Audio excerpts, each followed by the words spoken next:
Bueno, muy buenas tardes a todos. Muchísimas gracias por venir y por no haber vuelto a la explanada del Príncipe Pío a celebrar una vez más que España es campeona del Mundial. Sobre todo, bueno, pues agradecer en nombre de la Fundación Telefónica vuestra asistencia, agradecer a Víctor Gil, a Manuel Serrano su presencia aquí, saludar a toda la gente que nos sigue hoy por streaming, que poco a poco se va consolidando como una audiencia casi más numerosa que la que está aquí físicamente. Y en cualquier caso, y después del gran éxito de la Thinking Party del viernes pasado, creo que la gente todavía no se va de vacaciones y quiere seguir debatiendo y pensando, ¿no? Con lo cual, 2 días después, haber congregado a tanta gente aquí físicamente y seguramente en streaming, creo que es un gran éxito.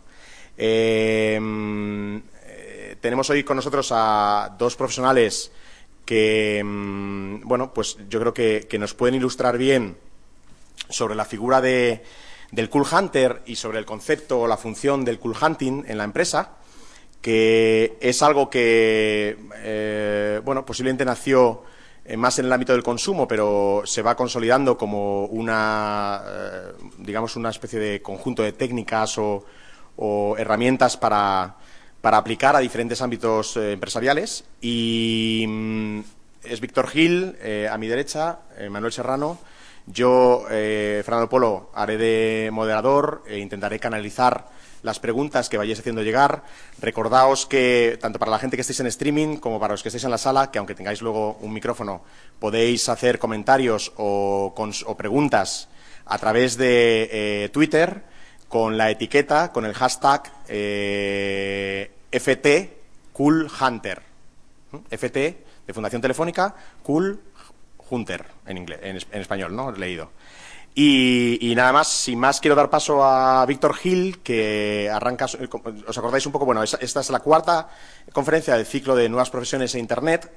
Y más o menos el formato es pues que los 2 ponentes dan una visión suya y unas preguntas que se les hacen llegar, que son comunes en todas las charlas, para ilustrar sobre la figura, sobre la profesión en sí que estamos analizando. Y luego, al final, pues aproximadamente 20 minutos cada uno de ellos, tenemos una sesión de preguntas para aclarar todo aquello que queráis, en lo que queráis profundizar.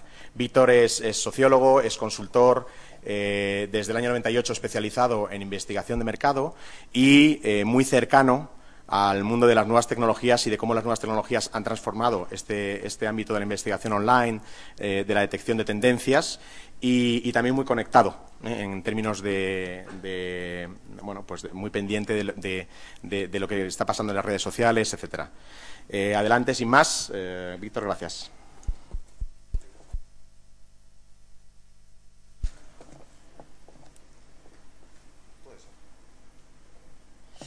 Bueno, pues muy buenas tardes. En primer lugar, me gustaría agradecer a Fundación Telefónica la invitación y a Fernando. Yo creo que es una buena oportunidad para que a los que nos dedicamos a la investigación de tendencias reivindiquemos el valor de nuestro trabajo en un momento en el que está totalmente por los suelos o de capa caída, después de demostrarse públicamente que un pulpo es capaz de hacer nuestro trabajo de una manera seguramente más eficaz, o por lo menos ha demostrado mayor eficacia que la nuestra en muchos años de trabajo. Bueno, bromas aparte, digamos, el leitmotiv de la presentación es explicar muy brevemente en qué consiste esto del Cool Hunting, cómo llevamos a cabo nuestro trabajo de investigación de tendencias y tratar de ver cómo las nuevas tecnologías, que es la temática de este ciclo de conferencias, está modificando nuestra forma de trabajar y cómo está enriqueciendo en concreto nuestra forma de trabajar. Bien, en primer lugar me gustaría aclarar que dentro de lo que denominamos de forma general Cool Hunting hay como 2 versiones que probablemente implican formas de trabajar también muy diferentes. Hay una rama del Cool Hunting que lo que se dedica es a captar la innovación, a captar conceptos, ideas, productos, marcas, formas de consumo que sean innovadoras, con la idea de generar algún tipo de concepto que inspire después el desarrollo, pues bien, de una campaña de publicidad, el desarrollo de un producto. Esto, por ejemplo, es la forma en la que se trabaja habitualmente en moda, o sea, en moda, que es uno de los sectores en los que está digamos, tiene su origen el Cool Hunting, en los que se trabaja de forma más activa. La función del Cool Hunter aquí es tratar de buscar la innovación y ver dentro de esa innovación qué conceptos podemos rescatar, pues, para después implementarlo en diferentes desarrollos. Hay una siguiente una versión, digamos, más estandarizada o quizás probablemente más parecida a la investigación de mercados convencional del Cool Hunting, que el objetivo que tiene fundamental es tratar de diagnosticar tendencias, entendiendo tendencias como evoluciones en los cambios en los patrones de consumo y las motivaciones de los consumidores. Aquí más bien nos vamos a referir a esta segunda vertiente del Cool Hunting, que es a la que yo me dedico de forma particular. Yo, por ejemplo, no trabajo en el campo de la moda.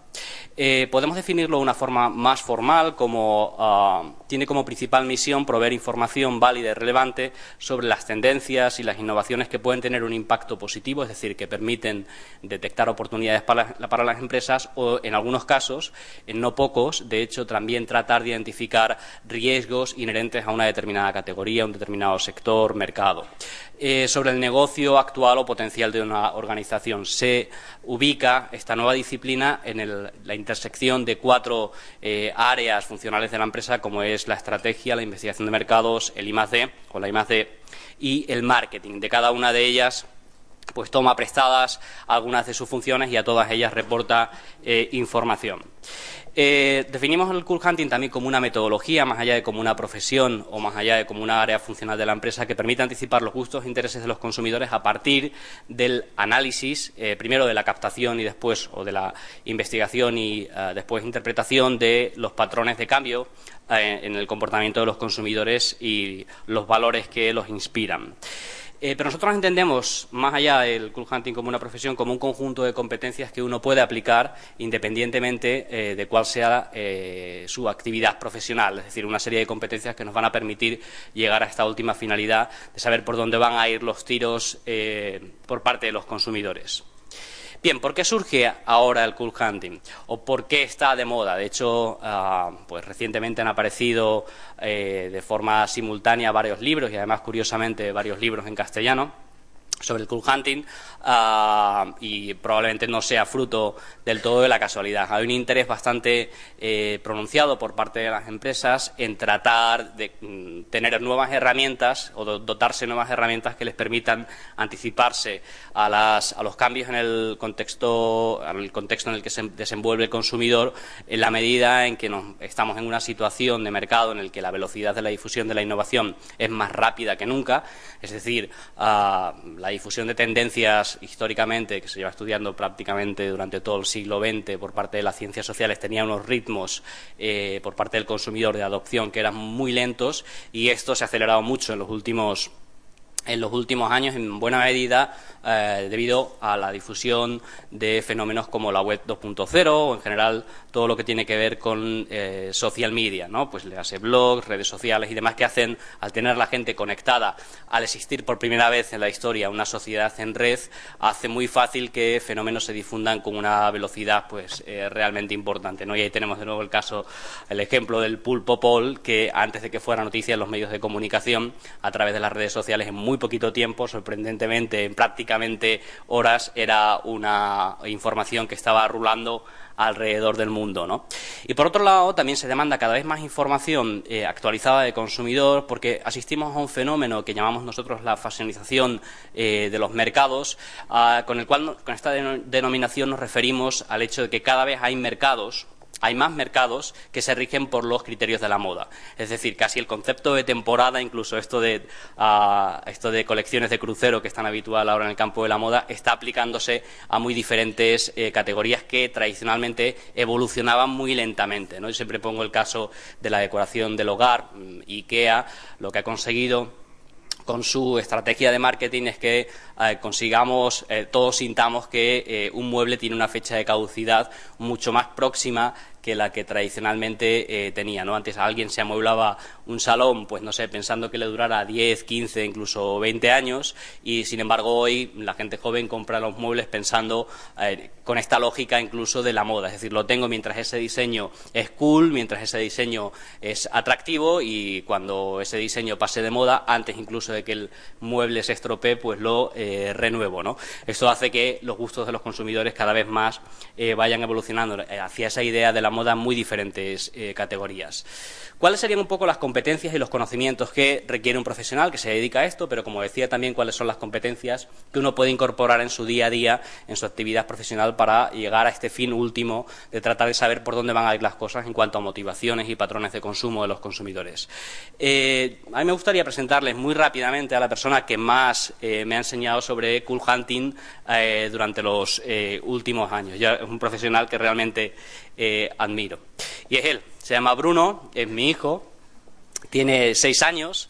Bueno, ya estaban diciendo ya, buscaba la oportunidad para enseñar la foto de su hijo porque es muy guapo, ¿no? Pues efectivamente, es guapo, es muy guapo, pero no, y de hecho, es una broma, obviamente. Yo lo que quiero señalar es que de los niños se puede aprender mucho sobre lo que son las competencias que debe tener un cool hunter. Yo siempre digo que es una profesión en la que se tiene que desaprender más que aprender. Es decir, uno tiene que volver a rescatar muchas de las competencias que hemos ido perdiendo a lo largo del proceso de socialización, a lo largo del proceso de maduración, ¿no? Pongo el ejemplo de los niños porque realmente ellos, lógicamente, vienen al mundo sin nada de información y tienen una de las competencias más esenciales del cool hunter, que es la capacidad de observación de absolutamente todo lo que sucede en su entorno. Cualquiera que tenga relación directa con niños pequeños o lo haya tenido se habrá dado cuenta de esto perfectamente, no hace mucho falta que me extienda en ello. Los niños continuamente están captando información que se mueve en su entorno, que a quienes ya somos más adultos es información y son indicios de cambio que nos pasan desapercibidos siempre, pues porque vamos con el chip, vamos programados pues para seguir determinadas rutinas, y porque también estamos muy saturados de información y no nos fijamos en detalles en los que los niños se fijan, ¿no? Y luego los niños también tienen una competencia que todos perdemos de forma paulatina en el proceso de maduración intelectual, que es la idea o la necesidad de tratar de comprender todo lo nuevo que hay en su entorno. Esto es lo clásico de los niños, que ya os digo que todos lo habéis experimentado.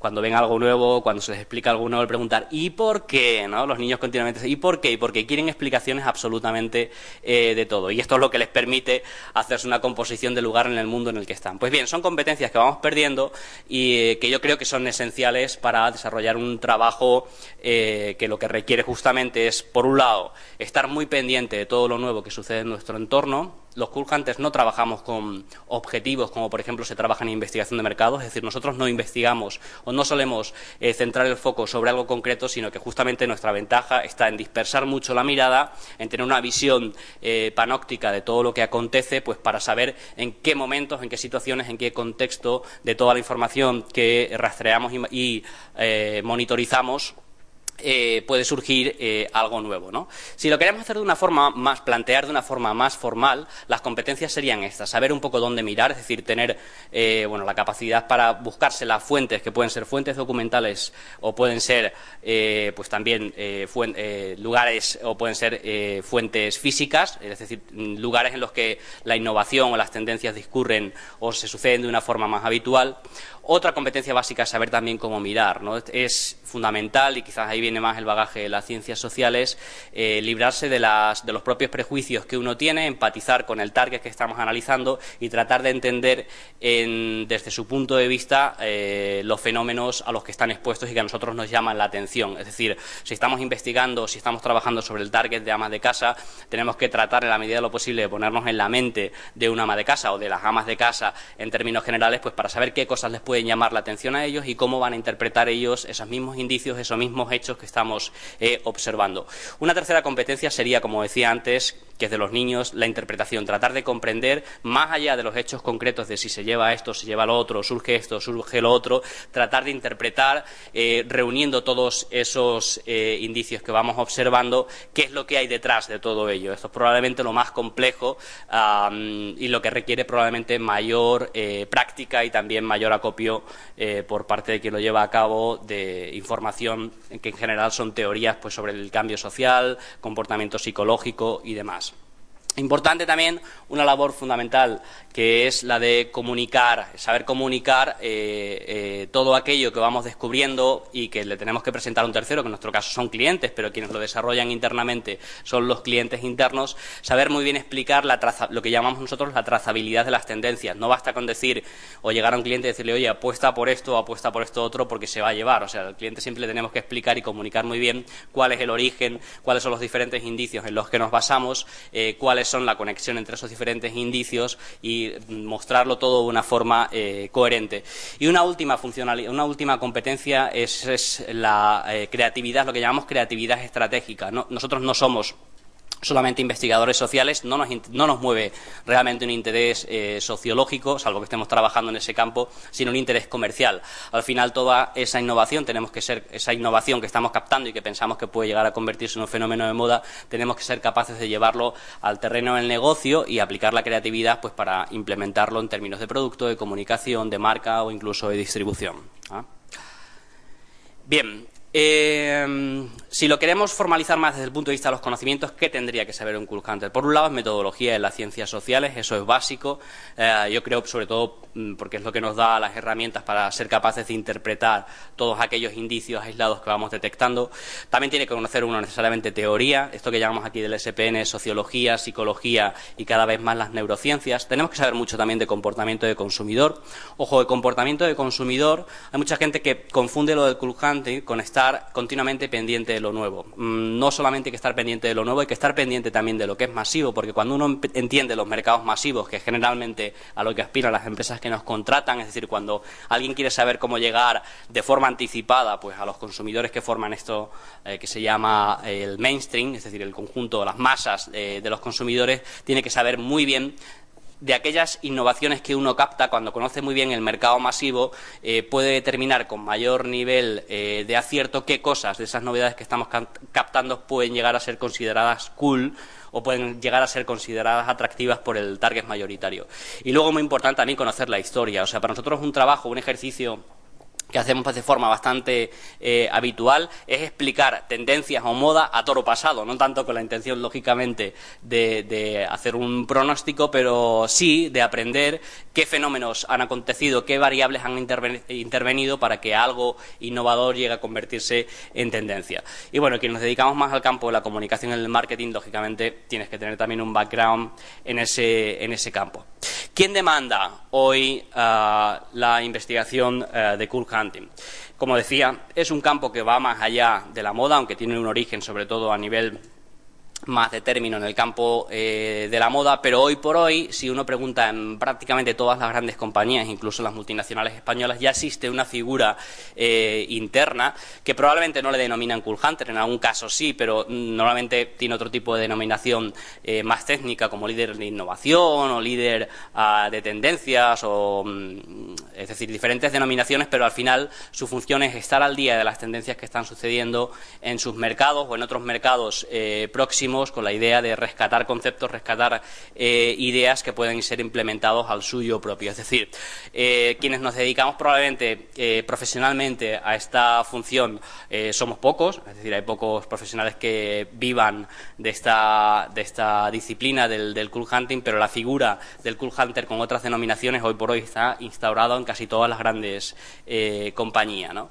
A nivel de perfil profesional, hay que decir que, lógicamente, la disciplina es reciente, todavía se está trabajando mucho en el desarrollo de metodologías que sean firmes, que sean contrastadas y, sobre todo, que sean consensuadas para saber qué es lo que funciona y qué es lo que no funciona, y esto hace que todavía el perfil sea un poco disperso. Es decir, hay profesionales que se dedican a esto en las empresas, como digo, que proceden de muy diferentes campos. Y varía también en función de si lo que se busca es que ese profesional inspire nuevas ideas o investigue tendencias. Cuando de lo que se trata es de inspirar, probablemente predomina, por mi experiencia, más un perfil de alguien que tiene cierta vinculación con el sector al que quiere inspirar. Es decir, en el campo de la moda, ¿quiénes son los Cool Hunters? Pues normalmente son periodistas especializados en moda, gente que está muy en relación con las tendencias en ese campo, o son diseñadores, o son estilistas, es decir, gente que conoce muy bien la profesión lo suficientemente bien como para saber qué puede inspirar y qué no puede inspirar. Cuando se trata, sin embargo, de descifrar tendencias, lo más habitual es que estos profesionales sean gente que viene del campo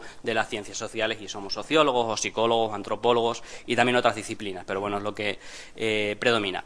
Y pasamos a centrarnos cómo las nuevas tecnologías, explicado muy rápidamente, están modificando nuestro trabajo y cuáles son un poco las implicaciones que tienen, cómo nos podemos valer de las nuevas tecnologías para llevar a cabo nuestro trabajo, ¿no?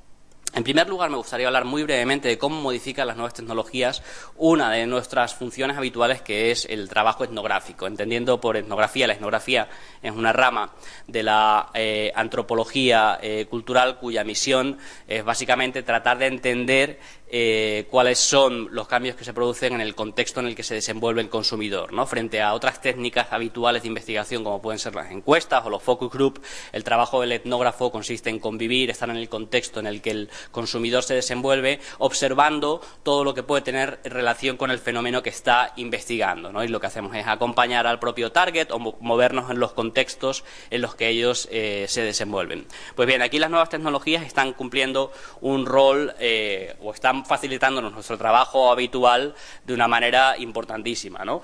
Por ejemplo, todo lo que tiene que ver con el registro de indicios, es decir, todo lo que habitualmente se nos relaciona pues a los Cool Hunters con la libreta, con la cámara de fotos, con la videocámara, yendo por todos los lugares donde pensamos que pueden ser focos de innovación, tratando de captar esos indicios y registrándolos para después hacer un posterior análisis. Pues para esta función de lo que es el registro, la clasificación, que es muy importante, y la taxonomización de todos los indicios que vamos registrando, nos encontramos ya aplicaciones que nos facilitan mucho el trabajo. He puesto 2 ejemplos, podría haber puesto muchos más, ¿no? Hay una aplicación, por ejemplo, que yo utilizo en el iPhone, que es esta que tenéis aquí a vuestra izquierda, que es Everyday Lives, que lo que te permite es registrar mucho del material etnográfico que tú puedes captar a través de la cámara del iPhone, ya sea material de vídeo, sean fotografías o sean archivos sonoros, tenerlo todo de una forma muy organizada, clasificada a través de la aplicación, y además también te permite puedes subir esos contenidos a una plataforma con la que puedes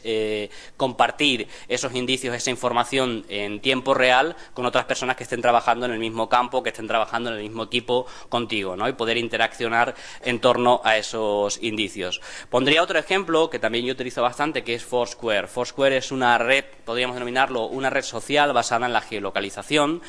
Es algo parecido a Twitter, pero con la idea, en lugar de decir qué es lo que estás haciendo o compartir contenidos, la idea es más comunicar dónde estás y comunicar recomendaciones o publicar recomendaciones sobre cosas que a ti te llaman la atención, que pueden ser cines, pueden ser restaurantes, cualquier tipo de tienda, establecimientos habitualmente. Es decir, la idea es compartir dónde estás y los sitios a los que vas y hacer recomendaciones en torno a esos sitios. Pues bien, si uno, por ejemplo, visita, o en mi caso, visita una ciudad que no domino y no sé, no tengo tan localizado cuáles son los puntos interesantes para ver, en la medida en que los usuarios de esta aplicación, por ejemplo aquí en España, todavía son usuarios muy geeks y en algunos casos son pues trendsetters, gente que marca tendencia o gente que está muy al día en tendencias en diferentes sectores, lo que hago es cuando llego a ese sitio, si tengo tiempo o lo que voy a hacer es investigar ese lugar, me registro en el lugar en el que estoy, es decir, le digo vía GPS a la aplicación dónde estoy y automáticamente me va a dar en el contexto, en la zona en la que yo me encuentro, recomendaciones que hace la gente que está en mi red social de posibles establecimientos o posibles lugares que me pueden interesar, ¿no? A partir de todas esas recomendaciones, lógicamente yo decido qué me puede interesar o qué no me puede interesar. Alguien me puede decir que hay un restaurante muy cool en el barrio en el que me encuentro o una tienda especializada en no sé qué producto, es decir, lo que me ayuda es a descubrir en contextos que uno no conoce qué innovaciones están surgiendo ahí. Otra de las tareas que nos facilita desde el punto de vista más tradicional de la etnografía, las nuevas tecnologías, es la posibilidad de utilizar el crowdsourcing. Tradicionalmente los Cool Hunters trabajaban de forma aislada, es decir, cada Cool Hunter trabajaba pues eso, recogiendo su propia información, clasificándola y analizándola, pero gracias a las nuevas tecnologías cada vez más podemos formar redes de colaboradores, de gente especializada en muy diferentes temáticas que nos reportan información sobre las áreas, sobre los lugares o sobre las temáticas en las que ellos están especializados. Es decir, tenemos un canal de comunicación, yo en mi caso con este panel, con Cool Size Panel, son en torno a 600 profesionales de muy diferentes ámbitos, que no son cool hunters profesionales, podríamos llamarlos cool hunters amateur o simplemente gente interesada en las tendencias en muy diferentes ámbitos, quienes nos pasan información, nos reportan información sobre las temáticas en las que están especializados, y además también utilizamos sistemas de filtrado, lo que se llama filtrado colaborativo, a través de plataformas también online, pues para determinar qué es lo relevante o qué es lo no relevante, ¿no? Por ejemplo, en el campo de la moda, cuando uno trabaja pues con 200 personas que son fashionistas, que están súper al día de las tendencias en moda, y todos te reportan información, para alguien como yo, que no está especializado en ese campo, me encuentro a lo mejor con 50 informes sobre tendencias de moda en las que alguien me dice que no sé qué diseñador está de moda, alguien me dice que ese diseñador está totalmente ya desfasado, y al final uno dice, bueno, ¿y con qué me quedo con tanta información? Pues lo que hacemos es que trabajamos con la propia comunidad para que ellos decidan, filtren a través de sistemas de cuestionarios con preguntas abiertas y cerradas, qué es de lo que cada uno propone, lo que ellos consideran más relevante, al mismo tiempo que enriquecen la información que unos nos dan, otros lo complementan. Es decir, esto que denominamos crowdsourcing, sabiduría de las masas, a nosotros nos permite llegar a muchísima más, captar mucha más información, pero sobre todo también filtrarla de una manera mucho más eficaz, ¿no?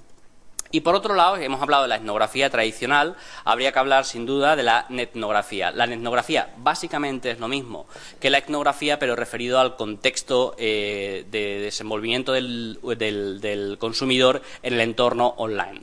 Todo lo que hacemos en Internet deja huella, desde lo más pasivo, como puede ser una búsqueda que hacemos en Google, que después esa información a través de determinadas aplicaciones se puede rescatar. Dejamos continuamente, y ya no digamos hoy en día con el fenómeno de las redes sociales, muchísima información que puede ser de interés para la investigación de tendencias. Y la etnografía lo que hace es plantear escenarios de metodologías y también herramientas para tratar de explotar esa información de todo lo que vamos haciendo en Internet. Me gustaría centrarme en 4 usos fundamentales que hacemos nosotros o que se hacen en etnografía de utilización de las herramientas de Internet para el diagnóstico de tendencias. Habría que hablar en primer lugar de herramientas que están orientadas a la detección de tendencias o moda. Aquí hay 100.000, pero el concepto, que es lo que me interesa transmitir, es que hay muchas aplicaciones que nos permiten aglutinar información que está dispersa en muy diferentes fuentes, pues para saber en un momento puntual, casi de un vistazo, cuáles son las tendencias en un determinado campo, ¿no? Pongo aquí un ejemplo muy sencillo, que es TweetMeme. Lo que hace TweetMeme es que recopila todos los retweets, es decir, todo lo que la gente circula en Twitter, todos los enlaces que la gente circula en Twitter, lo que hace es contabilizarlos, clasificarlos y aglutinarlos en una única fuente. Con esta herramienta, por ejemplo, podemos saber de una forma muy rápida, echándole un vistazo pues cada día prácticamente, podemos saber cuáles son los contenidos que más se están compartiendo en Twitter de una determinada categoría, con lo cual nos permite a nosotros saber pues dónde van los tiros puntualmente, de qué se está hablando más, de qué se está hablando menos en un momento puntual, en este caso referido a una red social que es un poco geek, que es un poco techy todavía, a pesar de ser ya cada vez más masiva, como es Twitter, ¿no? De una forma muy rápida podemos saber día a día por dónde van evolucionando los tiros, y si nos interesa algo, pues ponerle una pica y monitorizarlo a lo largo del tiempo, pues para saber si es un fenómeno que va más o que va menos.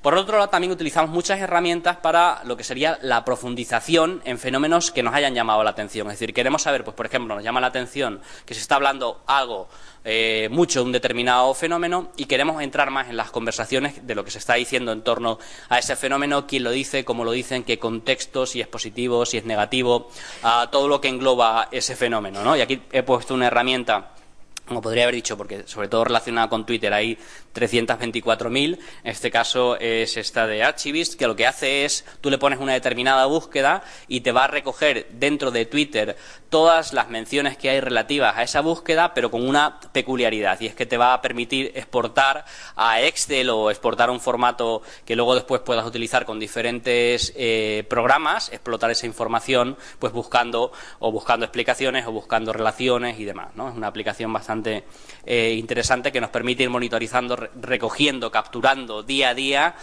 todo aquello que se está hablando sobre un determinado fenómeno. Otras herramientas son relativas a la monitorización.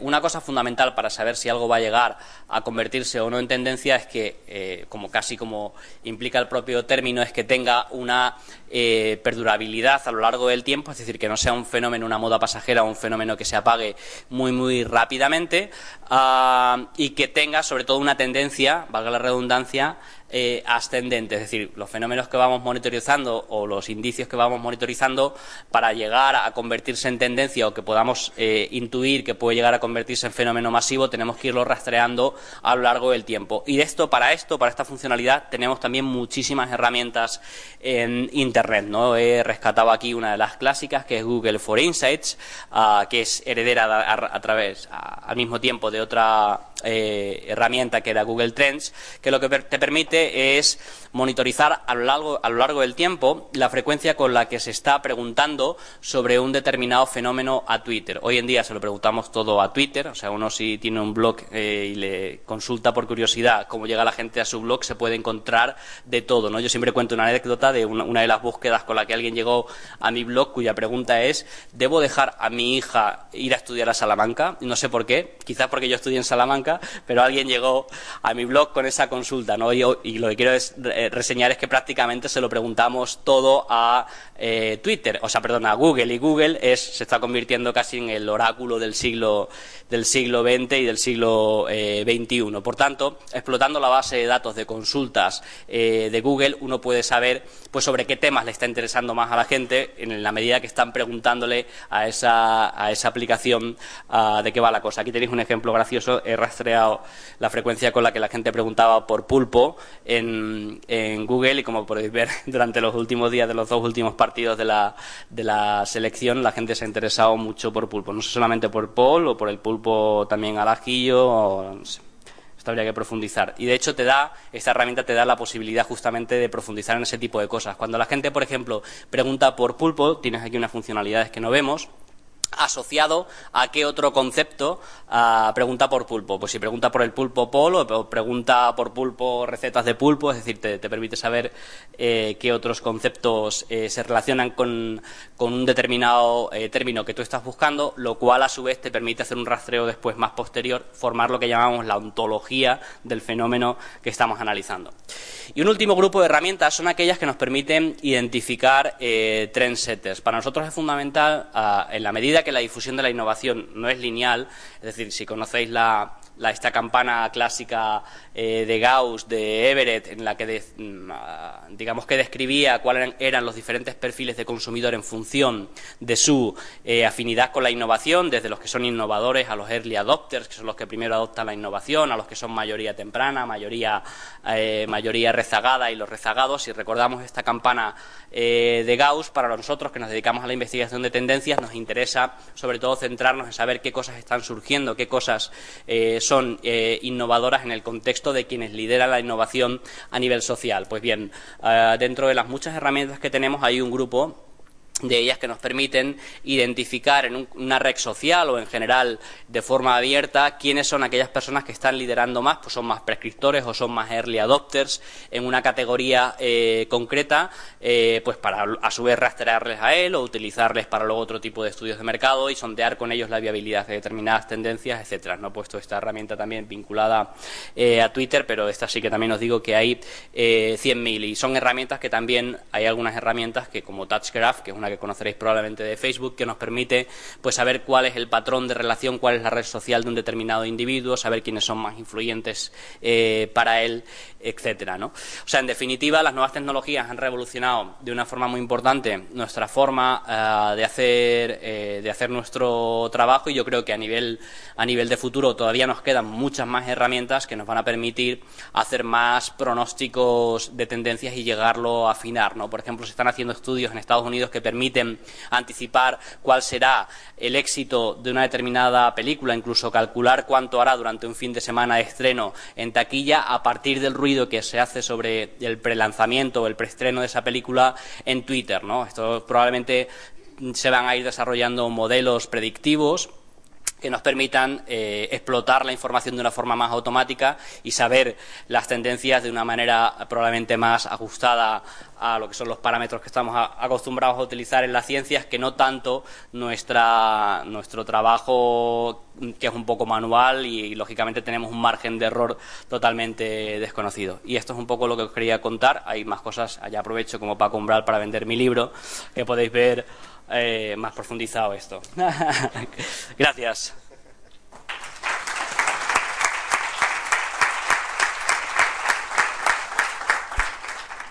Muchísimas gracias, Víctor. O sea, es un libro, o sea, qué decir, merece la pena. Yo creo que ha sido una buena introducción, pero si no lees el libro, al final se va a quedar un poco todo perdido. Yo creo que es una buena oportunidad para recomendarlo. Yo he hecho como los moderadores de la tele. O sea, que vengo con el libro del autor y dices, macho. Como curiosidad, y me permito contar esto, que es una cosa que suelo contar en privado, y no sé si Pepe de la Peña me va a permitir decirlo. Hay una empresa que tiene registrada la marca Netnografías en España, pero yo no sé si sigue registrada o no, porque la empresa como SL ha perecido. Entiendo que con lo cual hemos cedido la marca, pero aquí está sentado una persona que en el año 2003 contrató a una empresa muy incipiente, ¿no? que pensaba que a través de Internet se podía investigar mercado y se podía detectar tendencias sin preguntar directamente a la gente, sino entendiendo lo que la gente decía de forma natural, ¿no? sin ser preguntada. Y Pepe convenció, entiendo que en aquel entonces, a bastante gente para derivar ese presupuesto para contratar una netnografía o una serie de netnografías sobre la introducción del UMTS en España, previo justamente al lanzamiento en 2004 para Telefónica. Y también se investigó, por ejemplo, lo que la gente pensaba o no del despliegue de antenas de UMTS, etcétera, que no sé si está Carmen por aquí, pero también participó en ese estudio, ¿no? Y esa empresa era Dice la Red, yo era uno de los fundadores y curiosamente, en aquel entonces era muy incipiente, a día de hoy hay muchas empresas de monitorización, de pago o no de pago, ¿no? Pero recuerdo también, y ya no cuento más anécdotas personales, que el otro día me invitaron en Google a dar una charla y dije, ¿cómo arrancas una charla en Google, ¿no? Para hablar de redes sociales y estas cosas. Y entonces dije, bueno, pues voy a presentarles unos gráficos que hacíamos en el año 2001 cuando desarrollamos la herramienta, que lo que hacía era eso que habéis visto en Google for Insights, anteriormente Google Trends, ¿no? Era simplemente contar las veces que una palabra aparecía. Esto es en búsqueda, pero el otro era pues las veces que una palabra aparecía en las portadas de los periódicos o en los blogs que todavía no existían, año 2001. Y entonces puse algunas fotografías de esas gráficas antiguas y dije, cuando vimos que Google empezaba a hacer esto gratis, nosotros abandonamos el campo. Muy bien. ¿Quieres decir algo tú? No. Bueno, damos paso a Manolo Serrano, arroba Manolo Serrano en Twitter. No es culpa mía que le llame Manolo, su propio Twitter se define como Manolo. Él es presidente de la Asociación Española de Cool Hunting y es consejero delegado de Cool Hunting Community, que es una consultora especializada en Cool Hunting empresarial, la investigación empresarial, detección de tendencias, etcétera, y bueno, consultoría online. Es también profesor en ESIC y yo creo que nos va a hacer un poco esa visión de lo que significaría el Cool Hunting aplicado a ejemplos concretos para empresa. Manolo, tu turno. Muchas gracias.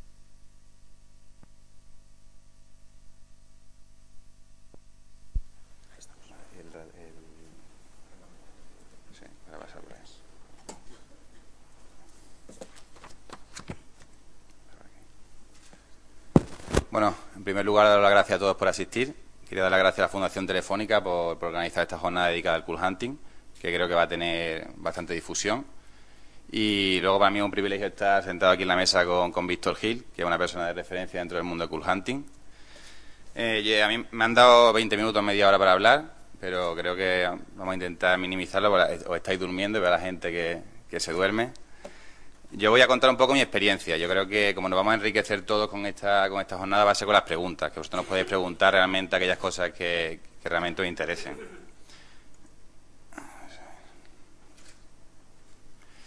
He estado comiendo con Jesús Sanchidrián de Acciona, me ha preguntado, bueno, ¿eso del Cool Hunting qué es? ¿Me lo puedes definir en 3 minutos? Entonces lo primero que hace va a ser definiros qué es el Cool Hunting. Yo me dedico al Cool Hunting empresarial, no trabajo en el sector de la moda.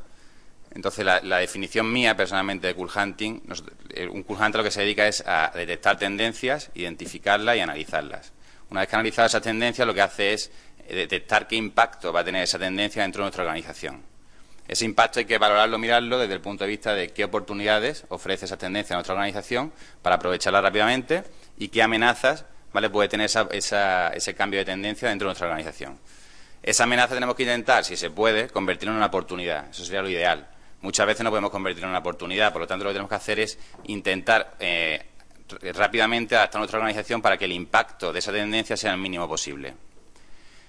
Otra de las cosas que hacemos los Cool Hunters es obtener información que sea útil y relevante, ¿vale?, con esos cambios de tendencia, con el objetivo de de materializarla económicamente. Es decir, las organizaciones están para ganar dinero. Entonces, a una organización, a un comité de dirección, un consejo de administración, cuando le presenta un estudio de investigación de mercado, no le interesa realmente que tú le digas qué tendencias existen. Ellos lo que quieren saber es, dime qué información, o sea, sácame información de esa tendencia que yo voy a materializarla económicamente. Sería un poco el objetivo. Aquí podemos ver también que otra de las funciones del Cool Hunter es identificar un nuevo nicho de mercado. Siempre que cambian las tendencias surge un nuevo nicho de mercado. Luego tenemos que intentar identificarlo y aprovechar la oportunidad para posicionarnos antes que la competencia en esos nuevos nichos de mercado. Yo voy a contar un poco, yo creo que puede ser interesante contar mi experiencia. Aquí el Cool Hunting es una disciplina muy novedosa, por ello hemos creado la Asociación Española de Cool Hunting, para intentar entre todos poner un poco de orden dentro de esta disciplina. Acaba de comenzar, lleva muy poco tiempo, aunque realmente empezó en los años 90 en Estados Unidos con el sector de la moda, pero una disciplina que no hay unos patrones. Es decir, Víctor Gil pues tendrá su propio método, yo tendré mi propio método y cada Cool Hunter tiene su propio método. Que no hay un método común. Entonces, con la asociación lo que hemos intentado es establecer un método común. Como yo no soy ningún gurú del Cool Hunting, ni tampoco soy una persona que pueda decir este método es el perfecto, voy a contar un poco mi experiencia, que creo que puede ser lo que os pueda interesar. Voy a contar un ejemplo de una empresa con la que sigo trabajando y con la que yo empecé, con esto del Cool Hunting, se llama Mivox. Hace 10 años esta empresa no existía, hicimos una fuerte inversión en investigación, desarrollo e innovación, y durante 8 años tuve esta empresa sin comercializar ningún producto. ¿Por qué? Porque hicimos un estudio de investigación de mercado de Cool Hunting. Yo colaboré, no fue el que lo lideré, hubo gente que fue los que lo lideraron. Pero esta empresa dijo, vamos a analizar un poco cómo está el mercado. Entonces lo primero que hicimos es estudiar el background, es decir, cómo está el mercado, qué competencia hay, qué cliente, hacia qué cliente nos vamos a dirigir, qué tecnologías existen, ¿no?, hacia dónde va la tendencia. Una vez que ya conocíamos cómo era el mercado, el background inicial, dijimos, bueno, vamos a identificar cómo está la tendencia dentro del sector sanitario, ya que esta empresa surgía de cero y quería posicionarse dentro de las empresas tecnológicas dentro del sector sanitario. Dijimos, bueno, vamos a detectar, identificar y analizar tendencias, que es lo primero que hacemos los Cool Hunters, y identificamos que las empresas estaban dedicando, empresas como Indra, empresas tecnológicas fuertes, como IBM también, estaban trabajando en las tecnologías de los sistemas de información. Dijimos, bueno, realmente el mercado está preparado. Analizamos el mercado de las comunicaciones y nos dimos cuenta que empresas como Telefónica, entre otras, estaban mejorando las comunicaciones, es decir, las líneas de DSL cada vez eran más grandes, las comunicaciones cada vez eran más capilares, llegaban a más sitios, por lo tanto, podíamos desarrollar buenas tecnologías, ¿vale?, que nos permitieran posicionarnos dentro de las tecnologías de las comunicaciones. Identificamos nichos de mercado, es decir, identificamos que las empresas tecnológicas se dedicaban a los sistemas de información y la tendencia iba por ahí, pero había unos nichos de mercado que surgieron de ese cambio de tendencia de las empresas tecnológicas, apostar por los sistemas de información en el ámbito de la salud. Identificamos que había varios nichos de mercado. Dijimos, las tecnologías del conocimiento en aquella época no existían. O sea, no existían, se hablaba de ellas, pero no había ninguna empresa que apostara por ellas.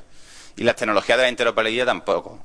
Yo cuento siempre el ejemplo como una carretera en la que están las tecnologías de las comunicaciones, las tecnologías de la información, las tecnologías del conocimiento y la interoperabilidad. Las tecnologías de las comunicaciones son las que lleva Telefónica, por ejemplo, entre otras, las tecnologías del sistema de información y luego las tecnologías del conocimiento. Los sistemas de información yo le hago el símil de que es un camión que va por la carretera, ¿no? ¿Qué pasa? Que nos dimos cuenta que había empresas que se dedicaban a eso, pero esos camiones iban vacíos, no tenían conocimiento. Y dijimos, bueno, hay un nicho de mercado ahí donde podemos posicionarnos, porque somos una empresa pequeña que vamos a empezar de cero, y no podemos posicionarnos en un nicho, o sea, no podemos competir con Indra o con IBM en los sistemas de información. Entonces apostamos por las tecnologías del conocimiento y las tecnologías de interoperabilidad. En esas tendencias nos dimos cuenta que, ¿hacia dónde iban las tendencias? Pues las tendencias inicialmente iban hacia los sistemas de información, todas las empresas apostaban por ahí. nos dimos cuenta que las diferentes empresas dentro del sistema de salud, las competencias están transferidas a las comunidades autónomas, por lo tanto, cada una de las empresas, Indra, IBM, etcétera, cada una estaban posicionadas en las diferentes comunidades autónomas y lo que intentaban es poner su propia tecnología. Y dijimos, bueno, ¿por qué tecnología apostamos? ¿Por la que sigue Indra? ¿Por la que sigue IBM? ¿Por cuál seguimos? Entonces nos dimos cuenta que realmente había un nicho de mercado que era el conocimiento y apostamos por las tecnologías del conocimiento, es decir, sistemas de información que se basaban en las tecnologías del conocimiento, que es lo que iba a demandar el mercado en un futuro. Y luego también nos dijimos, bueno, ¿qué fallo tiene esta tendencia? Porque siempre los Cool Hunters lo que hacemos es limitarnos a ver las tendencias. Si hubiésemos seguido nosotros las tendencias, nos hubiésemos metido por los sistemas de información, nos hubiésemos obviado las tecnologías de conocimiento y hubiésemos intentado competir con estas empresas. Entonces, al haber una tendencia, como he dicho bien antes, se produce un nuevo nicho de mercado, que es lo que hicimos aprovechar. Y luego trabajamos sobre las tecnologías de la interoperabilidad. Es decir, si todos los sistemas compiten por ellos, ¿cuál es el que se va a quedar? Como realmente no sabemos cuál se iba a quedar, lo que entendimos es que las tendencias iban por sistemas que se entendiesen, es decir, como software libre, sistemas que se entienden y se comunican entre ellos. Entonces apostamos un poco por esa línea. ¿Qué conseguimos? El ejemplo que conseguimos puede ser una empresa que empieza de cero hace 10 años, que participada por accionistas que pusieron su capital sin ningún préstamo, sin ningún respaldo económico detrás, pusieron su capital personal y nos encontramos que actualmente se encuentra esta empresa 4 o 5 años por delante de la competencia. Es decir, todavía estas grandes empresas están apostando por los sistemas de información, por tecnologías que no se entienden unas con otras y nos dimos cuenta que iba por la interoperabilidad y por la gestión de conocimiento. Y es lo que hemos conseguido a través del Cool Hunting. Yo con esta empresa aprendí qué era realmente el Cool Hunting. Una vez que hemos conseguido esto, ¿qué es lo que hemos desarrollado? ¿Qué es lo que os quiero explicar? ¿Qué es un panel etnográfico? Es decir, un panel etnográfico, que es lo que vamos a ver ahora, nos permite realizar un seguimiento continuo del mercado, del sector y de la competencia y de nuestro público objetivo. Nos permite detectar cuáles son las amenazas y oportunidades que van a afectar a nuestro negocio y nos va a permitir detectar, identificar y analizar las tendencias que están ocurriendo. Y luego obtener información que sea útil y relevante dentro de nuestro mercado para materializarlo económicamente. Algunas lecciones que aprendí yo de mi experiencia profesional, entre muchas, es no limitarse a seguir las tendencias actuales, sino mirar un paso más allá. Es decir, evidentemente, ahora se dice que es muy difícil mirar a 5 o 10 años, pero yo creo que hay que mirar a 5 o 10 años, porque actualmente, si no, lo que hacemos es que tomamos decisiones precipitadas, decisiones en función de cómo van apareciendo las tendencias. Nosotros lo que hicimos fue no limitarnos a seguir las tendencias actuales y apostar por los sistemas de información, sino ir un paso más allá, apostar por las tecnologías del conocimiento. Identificar las carencias y los fallos de las tendencias actuales. ¿Qué carencias y fallos hay? Pues en este caso, una de las carencias y fallos es que los sistemas no se comunicaban entre ellos, las tecnologías no eran compatibles. Entonces identificamos ese fallo y lo convertimos en una oportunidad, una fortaleza, apostando por las tecnologías de la interoperabilidad. Y luego hay que tener mucho cuidado con las tendencias que marcan los grandes prescriptores o trendsetters. Hay grandes compañías o grandes gurús que se llaman que dan su opinión y con eso marcan tendencias. Esa tendencia hay que ver si son realidades o son intereses propios. ¿Vale? Es muy importante que distingamos de esto porque muchas veces esas grandes empresas o esos gurús nos quieren llevar por una dirección que realmente es equivocada. Cuando el mercado o nosotros mismos, los consumidores, estamos demandando otras cosas, nuestras necesidades, nuestras motivaciones, nuestras inquietudes son diferentes. Entonces, esas tendencias que marcan estos gurús nos están desviando de la realidad. ¿Qué nos provoca? Que ellos, evidentemente, lo hacen a nivel estratégico, lo hacen por algún interés. Nos desvían cuando ellos realmente se están yendo para esta dirección y están desarrollando tecnologías que van alineadas con la dirección real de los consumidores. De tal manera que cuando el consumidor demande algo, ese producto ya lo van a tener ellos. Porque han desviado la atención de todo el mundo por aquí, todo el mundo me ha apostado por aquí, pero ellos están desarrollando una tecnología que va por aquí, que es realmente por donde va el mercado. Entonces, muy importante con esto. ¿Vale? En el sector de la moda hay gente como Karl Lagerfeld, bueno, no sé pronunciarlo muy bien, pero son gente que son capaces de decir que el año que viene se va a llevar el verde y los estampados, ¿vale? Porque esa persona lo dice, una persona que tiene mucha influencia y que realmente marca tendencia. El año que viene se lleva eso, pero no porque a los consumidores les guste, sino porque esa persona es una persona muy influyente que es capaz de marcar una tendencia, pero esa tendencia no es real, ¿vale? Eso es muy importante que lo tengamos en cuenta. Ahora voy a explicar, yo quiero explicar un poco qué es el Cool Hunting. Los conocimientos podéis leerlo en el libro de Víctor Gil, que es maravilloso. Yo me lo he leído, he aprendido muchas cosas de él y os lo recomiendo a todos, porque da una visión muy buena de cuál ha sido su experiencia, da una metodología, la suya, su propia metodología, da consejos, da bastantes cosas que yo creo que cualquier persona que se lea el libro puede empezar a trabajar en la disciplina de Cool Hunting siguiendo una metodología. Porque Víctor Gil, entiendo yo que ha sido como yo, que empezamos y nos hemos dado muchísimos golpes. Nadie nos ha enseñado cuál era el camino y hemos aprendido a base de golpes. Entonces, sí es bueno tener libros como el de Víctor Gil, que él te va a dar su propia metodología. Yo no digo que sea el mejor, pero sí que es un método muy bueno. Ahora mismo no hay ningún método que sea el mejor, pero sí os serviría para empezar por ahí. Aprovecho para recomendar el libro, que me parece maravilloso, ¿eh? Luego te pago. Realmente. Entonces, yo lo que quiero es que realmente el Cool Hunting podéis leer en el libro ese, en el libro de Daniel Córdoba o en Internet, que realmente que es Cool Hunting. Yo lo que quiero es que mañana vosotros podáis implantar un sistema de Cool Hunting en vuestra empresa, en vuestra organización, realmente. Entonces, las tecnologías han cambiado, como bien ha explicado Víctor Gil, han cambiado pues, la manera de trabajar de los Cool Hunters. El cloud computing, la web 2.0, la entrada de los smartphones, ¿vale? Nos han cambiado un poco cómo trabajamos nosotros. Eso ya lo ha explicado muy bien Víctor Gil, por lo tanto voy a pasar un poco a Internet. ¿Qué pasa en Internet? En Internet tenemos multitud de herramientas. Víctor Gil ha dicho algunas de las que él considera bastante importantes y que realmente son herramientas muy útiles, que están a la última, pero hay muchísimas más herramientas. Entonces yo voy a intentar aportar un poco cuáles son las herramientas con las que yo trabajo, ¿vale? Para que vosotros realmente podáis empezar con esas herramientas. Luego ya mejoraréis, cogeréis herramientas que yo no conozca y que sean mucho más útiles para vosotros, pero que tengáis una referencia inicial para poder empezar en este campo. Como hay tanto, voy a intentar, pues como dice el ojo, dar un poco de luz, aportar un poco de luz en este entorno. Lo primero que vamos a hacer es crear un panel etnográfico. Es decir, los Cool Hunters, que es lo que hacemos, como ha dicho Víctor Gil, registramos indicios de cambio. Las tendencias nacen con un indicio de cambio. Empieza a haber un indicio de cambio y se empiezan a generar las tendencias. Tenemos que identificar esos registros, registrarlos, vamos a clasificarlos, ¿vale? Cada uno tiene su método de clasificación y luego lo vamos a compartir. Normalmente los Cool Hunters trabajamos en red, es decir, solemos trabajar gente de diferentes países. A través de las nuevas tecnologías estamos comunicándonos y entre nosotros nos vamos mandando información sobre qué tendencia hay en cada uno de los lugares donde nosotros trabajamos. Y luego herramientas que nos permitan visualizar toda esa información. Es decir, nosotros vamos recogiendo indicios, vamos recogiendo información continuamente de todos los puntos donde tenemos que mirar y decimos, bueno, esa información tenemos que visualizarla de alguna manera que nos permita detectar e identificar las tendencias. ¿Cómo se monta un panel etnográfico? Pues inicialmente, bueno, esto no es una doctrina, es mi experiencia. Que si pregunta, no sé si Víctor Gil lo monta de otra manera, cada uno de su manera, yo voy a dar la mía. Lo primero que hago es crear una cuenta de email, ¿vale? Para que me lleguen todas las alertas que luego veremos. Creamos un escritorio virtual, registramos agregadores, ahora veremos los que son, y daremos de alta una serie de alertas y elegiremos una serie de widgets y de gadgets, ¿vale? Lo primero, hay una serie de empresas como Nielsen, ¿vale? Y como Comscore, que son empresas de investigación de mercado en Internet, que podemos consultar ahí porque publican estudios bastante interesantes. Hay muchísimas más, os dejo estas dos de referencia. Entonces, lo primero que vamos a hacer va a ser crear un panel de control. Es decir, nosotros tenemos que tener un panel de control donde tengamos toda la información, ¿vale? Toda la información y podamos consultarle de una manera gráfica y rápida. ¿Qué paneles de control? Ahora veremos. El panel de control está ahí Google, que supongo que lo conoceréis mucho, trabajaréis con él. ¿Vale? Y está NetVives. Hay muchos más. Estos son los dos que más me gustan a mí personalmente, pero hay muchos más.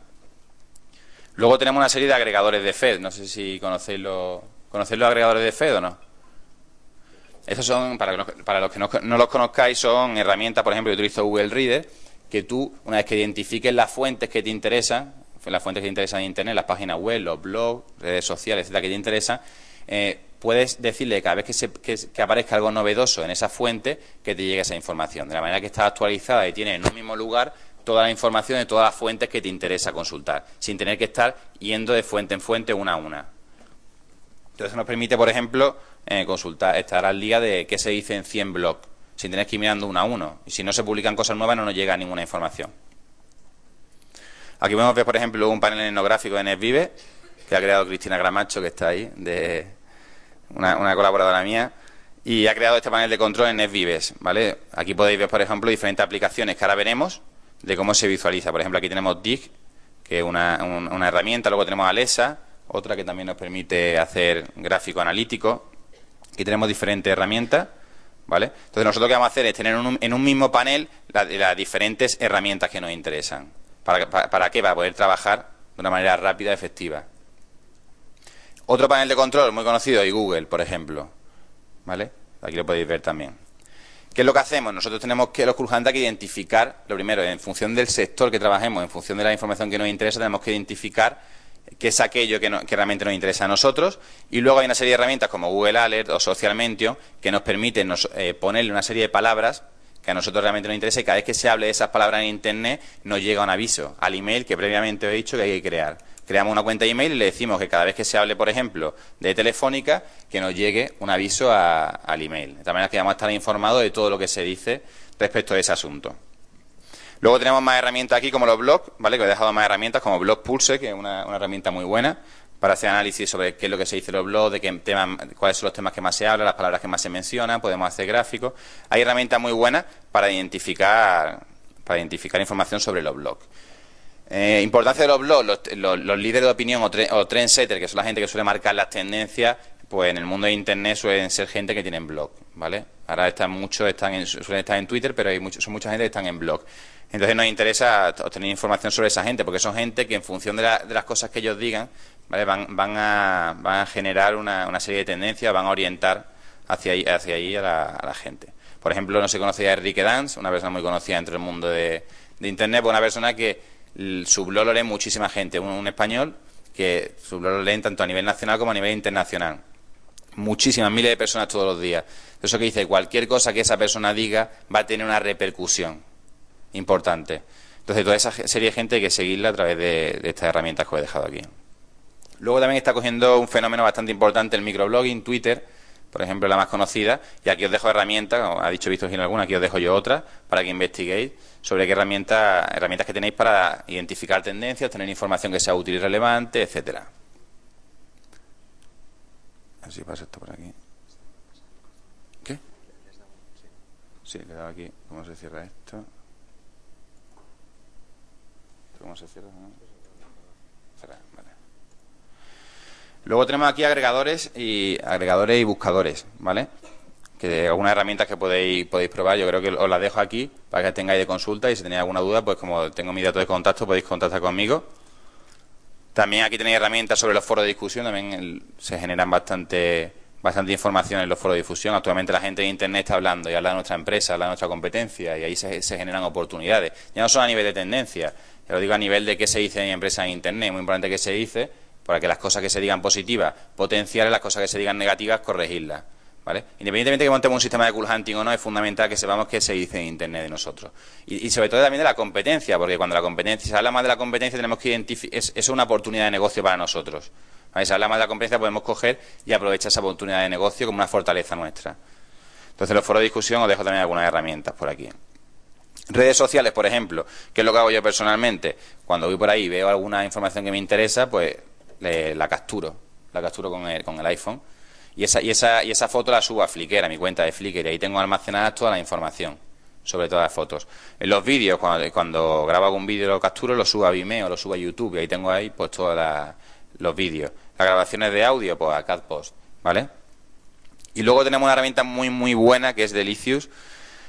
Cada vez que vamos navegando por Internet, antes lo que hacíamos es que cuando encontramos un sitio web importante lo agregábamos a favoritos, ¿vale? Ahora, como diariamente navegamos y por muchísimas páginas, Delicious nos permite que cada vez que identifiquemos un sitio web lo agreguemos a él, y es como una biblioteca de sitio web.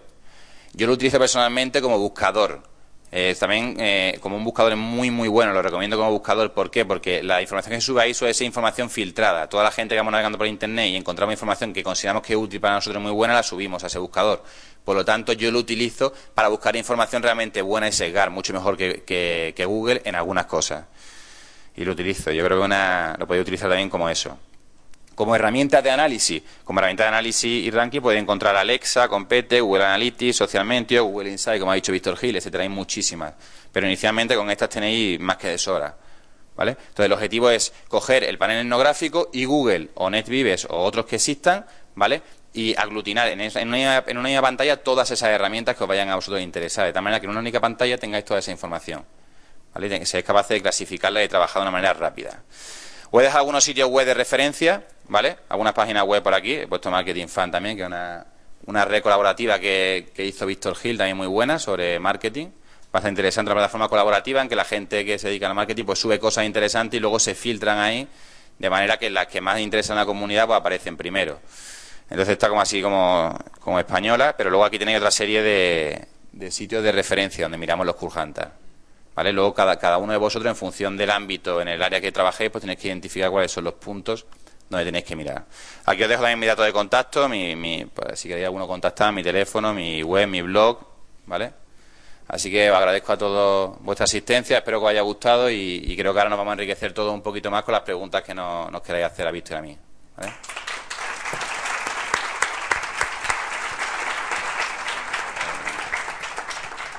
Pues muchas gracias, Manolo. Es el turno de pasar a preguntas. Tenemos seguramente micrófonos en la sala. A través del streaming o de Twitter, si queréis hacer llegar preguntas tanto a uno de ellos como en general, y vamos dando paso un poco a respuestas. Y si alguien quiere hacer la primera, si no, yo tengo varias apuntadas, como siempre. Ahí hay una primera pregunta. ¿Tenemos un micrófono ya? Sí, muchas gracias. Vale, le voy a traer. Buenas tardes. Buenas tardes. Por alusiones. Entonces, Manuel, he entendido casi, a veces es difícil por mí, pero lo habéis explicado perfectamente lo que es el sistema y sobre todo en la moda. Pero yo estoy en una empresa de servicios, digamos, amplia, en sectores amplios. ¿Me podéis especificar algo más? Manuel la conoce perfectamente. ¿Cuál sería la aplicación más inmediata en una empresa como la que yo represento? Bueno, una empresa como la que tú representas, que es Acciona, una empresa que tiene un área de infraestructuras y conociendo un poco cómo está el sector de la construcción y las nuevas políticas que se han tomado desde el gobierno, pues creo que hay que intentar identificar primero nuevos nichos de mercado donde Acciona se pueda posicionar y identificar nuevas oportunidades que hay, que yo creo que existen. Intentar crear sobre todo crear un nuevo modelo de negocio. Es decir, ahora mismo con todos los cambios que están produciendo en todas las empresas, esto es un indicador de que tenemos que cambiar los modelos de negocio. Entonces mi visión es que habría que hacer un estudio sobre qué oportunidades de negocio existen y sobre todo, más importante, hacia dónde van las tendencias en el sector de las infraestructuras, tanto a nivel nacional como a nivel internacional, a ver qué oportunidades de negocio va a haber en el futuro y en qué países, con el objetivo de aprovecharlo. Porque evidentemente el modelo de negocio que tenemos actualmente no es válido. Evidentemente la crisis nos está diciendo que hay que cambiarlo por otro nuevo. ¿Quieres añadir algo? Bueno, ese sería un campo el que comenta Manuel. ¿Se oye? Sí.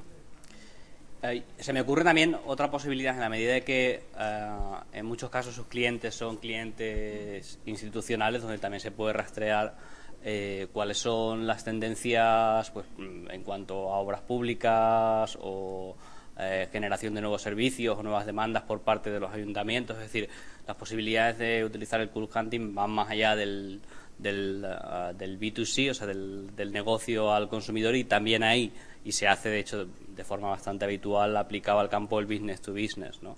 También hay tendencias, lógicamente, detrás de cada uno, por ejemplo, de lo que puede irse imponiendo en cuanto a ayuntamientos, políticas de contratación. Detrás de eso hay personas que tienen determinadas formas de pensar o personas que tienen determinadas consignas políticas sobre dónde orientar sus políticas, y eso se puede rastrear y tratar de inferir en qué medida van a convertirse en algo más o menos habitual.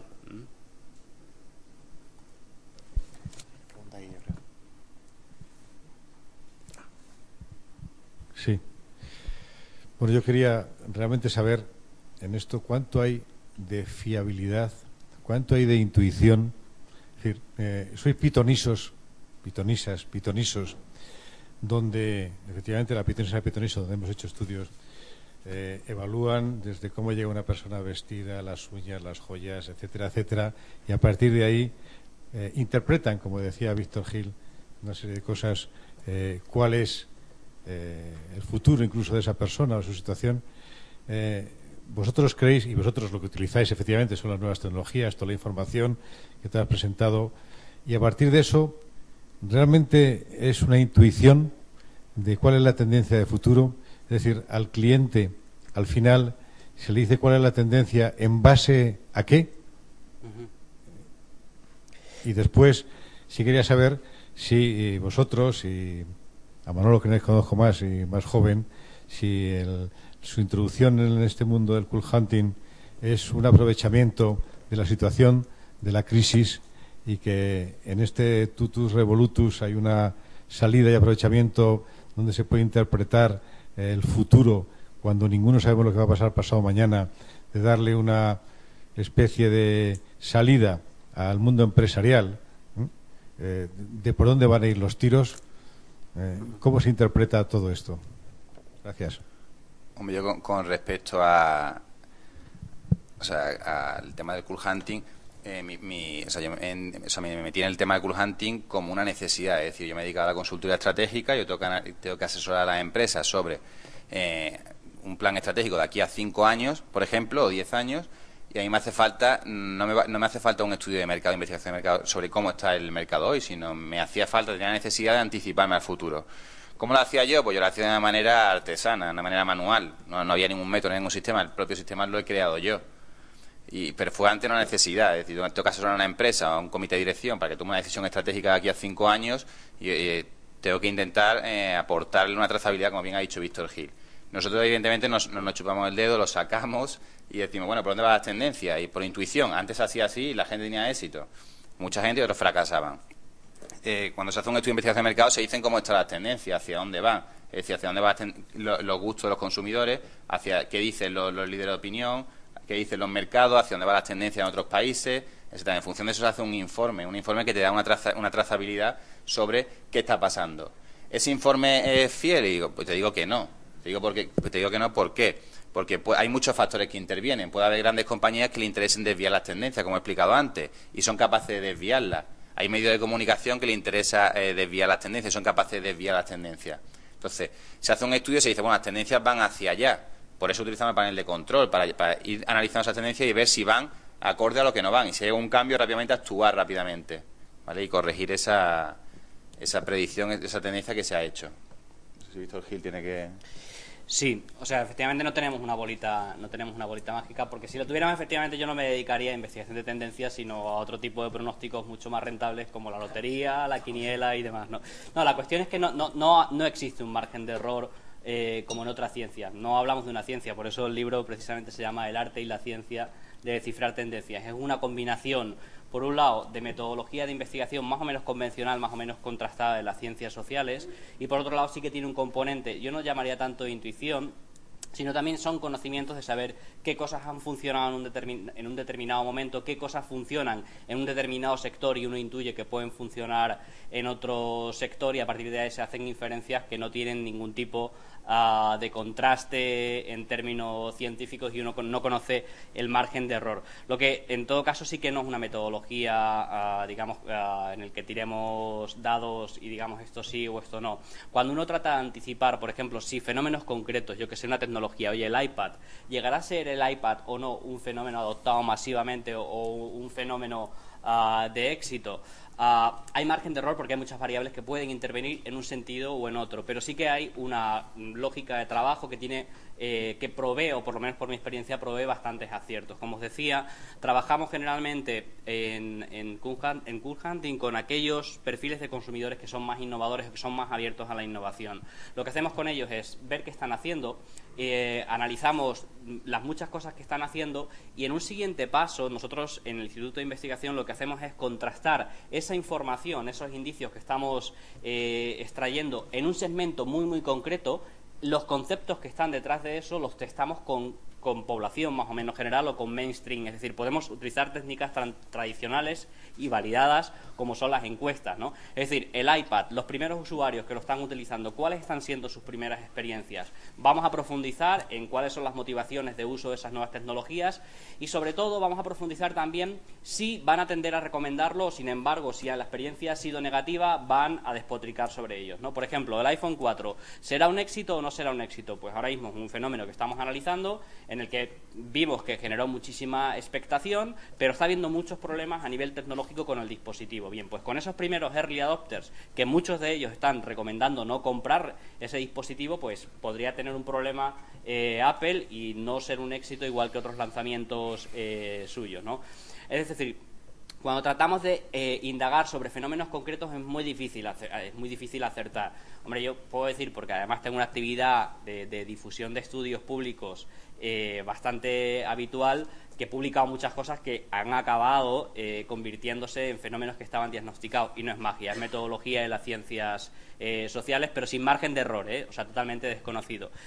Por otro lado, más allá de los hechos concretos, lo que nos interesa también es saber cuáles son las motivaciones que están detrás de un determinado fenómeno y saber si esas motivaciones pueden ser aplicadas a otros sectores, lo que llamamos el out of box thinking, ¿no? Es decir, sacar una idea a un sector y ver si puede funcionar en otros sectores determinados porque las motivaciones de consumo son las mismas. A mí no solamente me interesa saber si el iPad tendrá o no tendrá éxito, porque eso sobre todo a quien le interesa es a Apple, que es quien lo vende, sino me interesa saber por qué la gente está utilizando o no está utilizando el iPad y qué consecuencias puede tener para otras industrias, como la publicidad y demás. Y saber si esos mismos conceptos o desarrolladores o otras industrias que pudieran apropiarse de algunas de las tendencias que a su vez va a crear el uso del iPad, ¿no?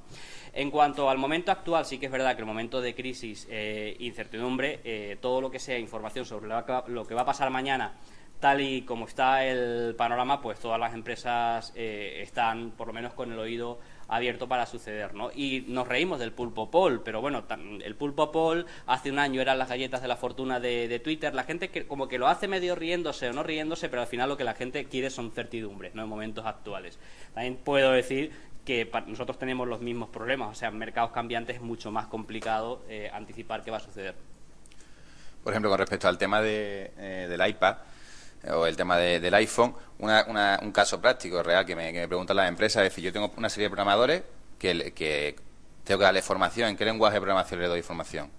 Les formo para que sean capaces de desarrollar aplicaciones para el iPhone, para el iPad, para Android. Vale, entonces, desde ese punto de vista hay que analizar ese fenómeno. ¿Para qué? Para asesorar a las empresas sobre qué tipo de formación hay que impartir a sus trabajadores. De manera que te anticipes y cuando realmente el mercado esté demandando aplicaciones para el iPhone, tenga a mis programadores formados, para que rápidamente sea capaz de responder a las necesidades del mercado. Voy a dar paso a una pregunta enviada desde Twitter.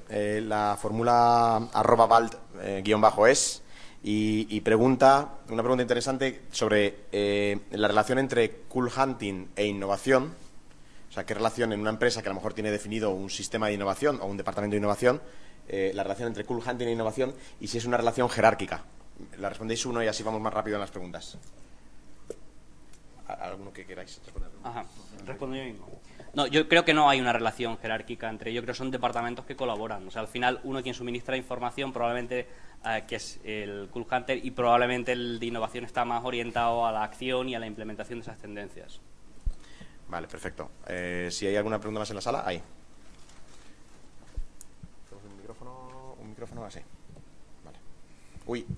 Hola, buenas Te la paso allí, tardes. pero- Nada, vale. no te preocupes. Venga, adelante. Bueno, por alusiones habéis hablado de Indra, yo pertenezco a la empresa y bueno, pues me ha parecido muy interesante la conferencia, agradezco mucho la información y bueno, pues saber un poquito cómo están las cosas, ¿no?, en este sector de la innovación.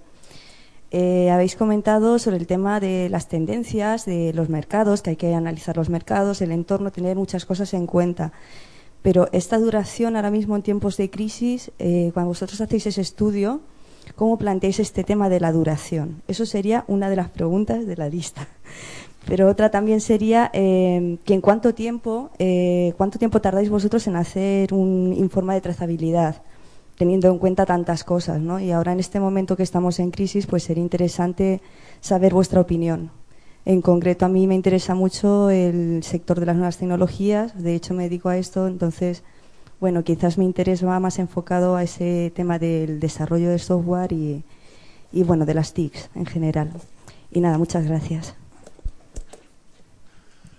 Con respecto al tiempo que tardamos en hacer un estudio de investigación, pues es variable. Yo creo que aproximadamente unas 6 semanas se puede hacer un estudio de investigación. Unas 6 semanas, depende también de la profundidad que quieras darle al tema. Y con respecto a cómo planteamos el tema de la duración, no te he entendido bien la pregunta. Las tendencias, como sabemos, son cosas que bueno, pues van cambiando en el tiempo y dependiendo de los mercados también que analicemos. Sí. Por ejemplo, en nuestro país, ¿no? Pero si hablamos de las nuevas tecnologías, también tenemos que hablar de algo global. Sí. Entonces, esto de la duración de una tendencia, ¿sabes? El cómo, cuánto tiempo o en cuánto plazo prevéis que algo pueda tener un éxito o se pueda apostar por ello, vamos. Vale, eso es fundamental en el tema del cool hunting. ¿Por qué? Porque tienes que diferenciar entre un fenómeno que va a ser efímero y un fenómeno que va a ser duradero.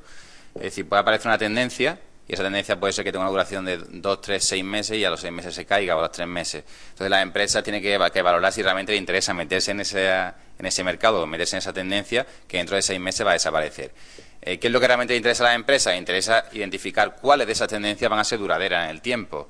Con el objetivo de que puedan rentabilizar la inversión que tienes que hacer, porque tú identificas una tendencia y tú evidentemente tienes que sacar un producto o un servicio al mercado que te requiere una inversión previa.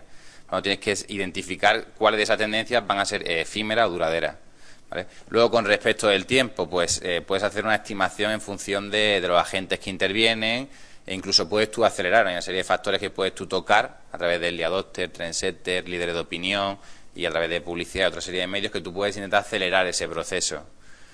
El tiempo, pues realmente yo sinceramente no lo sé. Anticipo más o menos, puedo saberlo, pero con exactitud no puedo saberlo porque hay muchos factores que intervienen. Por ejemplo, en el caso de MiVox, pues hay estudios que hemos hecho que pensábamos que iba a ser un año, mejor se nos ha adelantado un año antes por determinados factores, por un tema de crisis, que se ha acelerado esa necesidad que nos ha pasado. Habíamos hecho una previsión, a lo mejor no tuvimos en cuenta la crisis que podía surgir y ha adelantado algunos procesos. Evidentemente no nos ha cogido preparados, pero otros procesos que ya teníamos el producto, por lo mejor se nos ha retrasado un poco más, ¿vale? Pero yo creo que no sabe el tiempo exacto, pero sí aproximadamente sí puede calcularlo.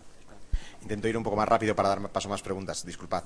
Había allí una mano levantada que he visto primero, luego hay otro allí y el otro allí. Y también hay gente que pregunta por Twitter que deberíamos dar paso en los 5 o 6 minutos que nos quedan. ¿Pero por qué? Lucha por él. Él está primero. Él. No, perdón. Buenas, mi nombre es Ernesto y desde hace creo que 9 meses que llegó el libro Víctor Gil a mi empresa, soy Cool Hunter, así que me presento. Entonces mi duda está ahí, quería saber qué era antes de ser Cool Hunter, es decir, ahora sale esta palabra, es nueva, es una tendencia nueva, queda bien, pero ¿va a ser solo eso? Antes era un fashion victim, antes era un creativo, ahora soy Cool Hunter. Y si para ser Cool Hunter tengo que usar todas estas tecnologías o puedo serlo sin usar estas tecnologías. Gracias. Hombre, puedes serlo sin utilizar todas estas nuevas tecnologías, pero yo creo que te pierdes parte de la información y sobre todo te complicas mucho el trabajo, ¿ah? Y sobre qué era yo personalmente antes de ser Cool Hunter.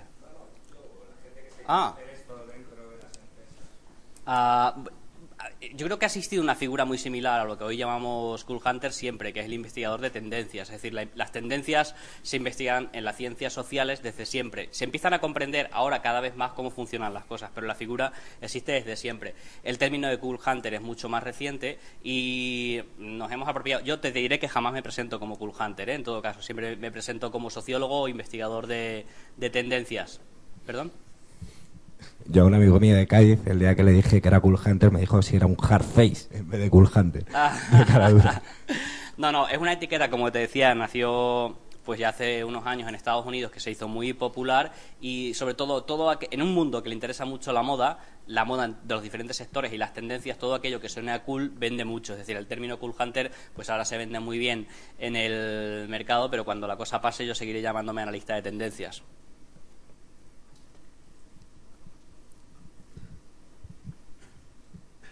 Bueno, buenas tardes. Yo estuve en un ciclo de conferencias aquí en Madrid hace un mes aproximadamente, que lo organizó la Red Innova y bueno, fue bastante interesante. Simplemente quería comentar una frase para que la confirmarais. Google es el presente y el futuro es Twitter. Ya que Google lo único que saca es la información que está en Internet de hace 3 días. Y Twitter saca la información actualmente. De hecho, bueno, estamos utilizando Twitter. Bueno, quería saber si era cierto y también si, bueno, las empresas cada vez más a través de los community managers responden. Yo sé que el caso de Movistar, que sí responde directamente, bueno, estamos aquí en casa de Telefónica, que sí responde directamente el servicio técnico a través de Twitter. Y si las empresas a través de los community managers lo van a utilizar más. Muchas gracias. Perdona, lo de Google no te he entendido bien. El presente y el futuro de Twitter, ¿quieres decir? Google es presente, Twitter.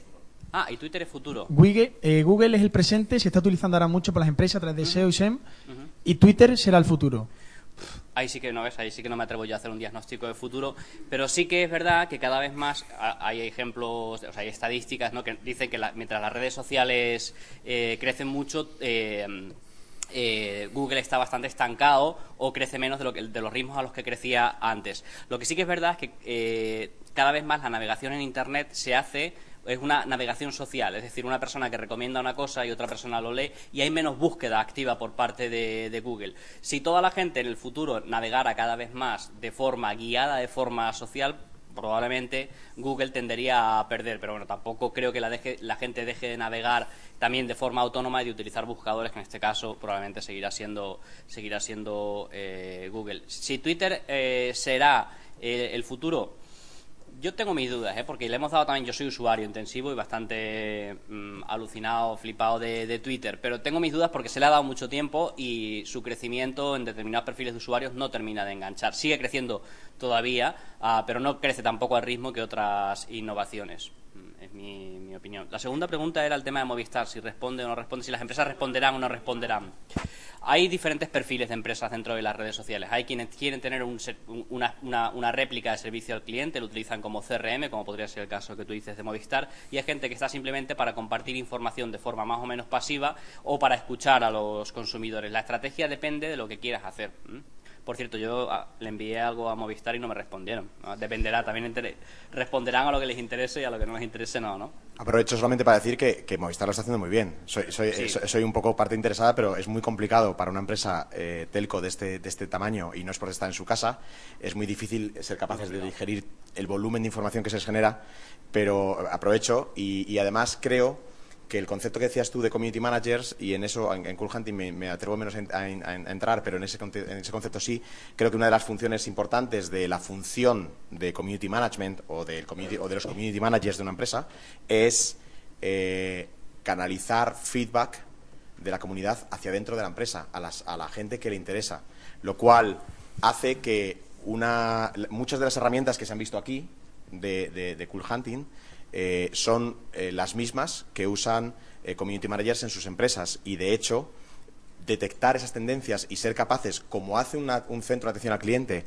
de decir, esta queja que me están poniendo hoy me la han puesto 17.000 veces en los últimos 3 meses, con lo cual significa que algo realmente estamos haciendo ahí mal o algo así. Eso es detectar una tendencia, y debería ser papel de un community manager que escucha a la comunidad llevarlo hacia adentro. Con lo cual no sé si a ese community manager de pronto le cambian la etiqueta y le ponen Cool Hunter, pero desde luego ahí un community manager está haciendo la labor de detección de una tendencia y canalizándolo hacia adentro. También mucho cuidado, porque los community managers, como tengan alguna respuesta negativa, todos los usuarios de la red se ponen a sabotear y a boicotear la empresa, como ha pasado con Nestlé o ha pasado incluso con el Corte Inglés. Entonces, claro, esa a lo mejor invierte miles de millones en hacer comunicación, marketing, publicidad, y después simplemente una persona que representaba Telefónica ha escrito algo sin querer, mal, ya consigue que se creen grupos en Facebook, se creen comunidades para sabotear determinadas conductas de las empresas. Hombre, el tema ese que respondes de Nestlé fue en una jornada que estuvo aquí el presidente de AERCO, comentó que realmente los community managers de Nestlé no respondieron adecuadamente. Es decir, los profesionales que tenían expertos en Internet, si es que tenían algunos, no respondieron de una manera adecuada a la comunidad. Por eso se lió el follón que se lió con el tema de Nestlé y Greenpeace. Siguiente pregunta. Allí. Hola, soy Javier Montero, soy periodista y dinamizador o community manager.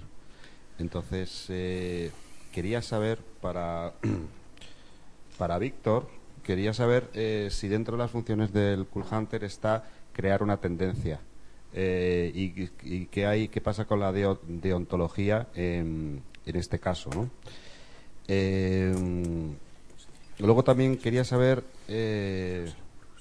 si hay algún sistema para detectar que hay una creación de tendencia por parte de un lobby o de un sector cualquiera unido a lo que decía Manuel, de cuidado con lo que nos están vendiendo, que a lo mejor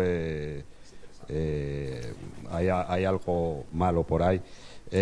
Si pudieses poner un ejemplo sería magnífico, y también el nacimiento o un ejemplo de alguna tendencia natural y alguna artificial, así que haya ocurrido hace poco. Y por último, para Manuel, quería saber a quién reporta el Cool Hunter, porque yo veo un Cool Hunter como una figura más externa que dentro de una empresa, y si realmente al Cool Hunter se le hace caso. Gracias. Bien, ¿pueden los Cool Hunters crear tendencias? Sí, o sea, hay una vertiente del Cool Hunting que se suele llamar Cool Farming, es decir, cultivar directamente, hacer una granja de tendencias, y lo que se hace simplemente es aprovechar nuestro conocimiento de cómo funciona la difusión de la innovación para tratar de promoverla. Por ejemplo, si hacemos un estudio que nos permite saber quiénes son los influenciadores determinados en un ámbito concreto, podemos valernos de esos influenciadores para influenciarles o influirles, si sería la palabra correcta, a su vez a ellos, o directamente hacerles participar en programas de relaciones públicas, directamente pasando por cajas. Es decir, si yo identifico quiénes son los trendsetters en un campo tecnológico y quiero lanzar un teléfono móvil, que podría ser un caso que recuerdo, puedo identificarles, puedo saber cuáles son sus vías de conexión con otras personas y o bien darles información o bien animarles a que promuevan mi teléfono móvil. A partir de ahí, pues con sus recomendaciones, tratar de que extender la red de difusión de estos fenómenos. No es sencillo, pero en ocasiones se hace, y se hace de forma bastante habitual. Lo hacemos nosotros, Cool Hunters, pero es también a lo que se dedica la publicidad. O sea, la publicidad continuamente está intentando crear tendencias de cosas que no suceden, y como la gente somos bastante seguidores de lo que pensamos que está de moda, cuando una publicidad nos convence de que algo está de moda, o utilizan el truco tan viejo de algo ha sido desabastecido nos lo quitan de las manos, oiga, pero aplicado a la publicidad la gente suele picar pensando que es una moda y lo que hace es seguirla o ascribirse a ella. En cuanto al tema del lobby, sí, o sea, también lo que se hacen, por ejemplo, son muchos estudios que tienen la intención de influir, supuestamente captando tendencias, pero la idea es influir socialmente en algún campo, ¿no? Me pides un ejemplo, algo que no tiene nada que ver conmigo, que es, por ejemplo, Coca-Cola. Coca-Cola continuamente trabaja con el concepto de publicidad y hace estudios relacionados con la felicidad, pues para apropiarse de ese concepto, incluso de hacernos pensar cómo tenemos que sentirnos felices, ¿no? Acaba de publicar uno, pues porque dice que los españoles estamos más felices, ¿no? Supongo que vinculado al tema de ganar la Copa del Mundo. Supuestamente investiga una tendencia, pero realmente lo que pretende en este caso es influir y llevarlo a su territorio. Esto podría ser una forma de crear una tendencia artificial que preguntabas. Una natural, casi todas las demás. O sea, hay muchas cosas, muchos fenómenos que surgen espontáneamente y que al final acaban convirtiéndose en masivo, que en ocasiones eso donde más se ve de forma más clara es en el campo de la moda. De pronto alguien viste un determinado corte o un determinado color, una combinación de colores y demás en un contexto en el que es muy cool, una segunda persona la imita, la adapta y demás, y acaba difundiéndose y convirtiéndose en moda. Yo, con respecto a la pregunta que me has hecho, ¿a quién reporta el Cool Hunter dentro de la empresa? Yo tengo la visión, he trabajado tanto, por ejemplo, con Mivox, la empresa que he puesto el caso, he trabajado con ellos puntualmente, colaboraba. Ahora hemos creado, o sea, ellos han creado un departamento de Cool Hunting, lo estoy liderando yo dentro de la misma compañía, y aparte, aquí le doy, por ejemplo, ¿a quién reporta el Cool Hunter? Pues yo reporto directamente al departamento de marketing. Por ejemplo, Álvaro Ortega, que es el director de marketing de la compañía, yo le reporto directamente. Reporto también al departamento de comunicación, es decir, para asesorarle sobre cómo tiene que entrar en contacto para conectar con los consumidores a los que vamos dirigidos. Le reporto también al departamento de I+D+I para decirle, oye, tienes que sacar este producto o este servicio, que es el que realmente van a demandar los consumidores. Reporto también al director de desarrollo de negocio de la compañía. Y también, incluso, hay que ganárselo, evidentemente, tener la confianza y demostrarlo poco a poco al comité de dirección y al consejo de administración de la compañía. ¿Por qué? Porque son realmente los departamentos hacia donde debe ir el Cool Hunter. ¿A dónde? Al comité de dirección y al consejo de administración. A alto nivel. ¿Por qué? Porque son donde se toman decisiones estratégicas. Y esas decisiones estratégicas tienen una repercusión a largo plazo, ¿vale? Por lo tanto, es muy importante posicionarnos ahí. Pero para ello tenemos que ganarnos la confianza de esa compañía poco a poco. O si eres un gurú y ya llevas una experiencia, pues evidentemente puedes entrar, pero si no, hay que ganarse la confianza poco a poco. Entonces es un poco mi visión. Estamos ya un poco en tiempo de descuento. Le damos porque se ha colado. No sé yo si... Bueno, era era porque no se perdieran dos preguntas que me ha parecido interesante que pasaban por ahí, una para cada uno de vosotros, si os parece.